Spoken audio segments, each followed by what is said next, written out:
Good morning and welcome to Saturday, August the 28th. Another month off the 2021 calendar coming quickly.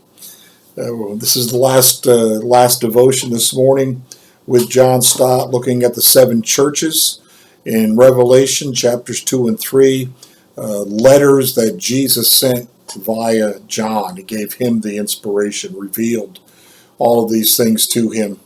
And each one has been just a bit different because they are addressed to literal churches of the first century. And they each had their own characteristics that Jesus wanted to call out, either commend or chastise or encourage in some cases. So today we are in the seventh letter, the letter to Laodicea. And if you know the letters to the churches, then you know this one's a painful one. The letter to Laodicea, subtitle Wholeheartedness. Remember, each one this week has had a word to kind of give us a heads up on what Jesus is zeroing in on with that church. The suggested reading, Revelation chapter 3, verses 14 through 22. The lead-in verse is verse 15 of that passage. Revelation 3:15. I know your deeds. How afraid would you be to hear Jesus speak those words to you, to me personally? It's kind of like driving along the highway, and even though you're going the speed limit, you see a police car, foot comes off the gas, you start freaking out. Imagine Jesus saying, I know your deeds. What follows after that? Well, for Laodicea, I know your deeds, that you are neither cold nor hot. I wish you were either one or the other. Christ's message to the Laodicean church is plain. He wants them to be characterized by wholeheartedness. He is very outspoken. He prefers his professing disciples to be either hot in their devotion to him or icy cold in their hostility, rather than tepid in their indifference. He finds apathy nauseating. Wow. Directly opposite Laodicea, across the river Lycus, stood Hierapolis, whose hot springs sent lukewarm waters over the cliffs of Laodicea, leaving limestone deposits that are still very visible today.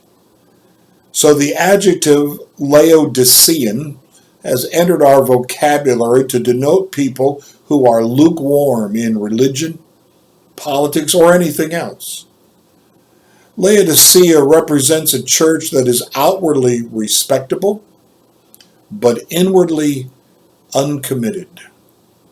One of the purely nominal churches with which we are familiar today. When the metaphor changes to naked, blind beggars in verse 17, one wonders whether the members of the Laodicean church were genuine Christians at all. Then it changes again to that of an empty house, verse 20. Christ stands on the front doorstep, knocks, speaks, and waits. If any individual opens the door, as I did, John Stott says of himself in February 1938, he enters according to his promise, not only to eat with us, but to take possession of the house. This is the essence of the wholeheartedness to which Christ calls us. True, the church has always been scared of what it likes to call enthusiasm, quote unquote. John Wesley and his friends knew all about this, for the bishops dismissed them as enthusiasts. But enthusiasm is an essential characteristic of every authentic disciple of Jesus. This is not fanaticism, which is zeal without knowledge. Looking back over this week's studies, we have seen the risen Lord patrolling, inspecting, and supervising his churches. As he does so, he pinpoints the 7 marks he wants his church to display: love for him and willingness to suffer for him, truth of doctrine and holiness of life, commitment to mission, together with sincerity and wholeheartedness in everything. So that's the goal. According to John Stott, in those 7 letters, Jesus is trying to emphasize the good qualities of a healthy church. Listen to them again. A love for him. A real, genuine love for him. Which means a willingness to suffer for him. Truth of doctrine.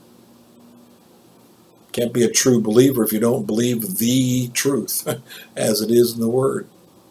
True doctrine.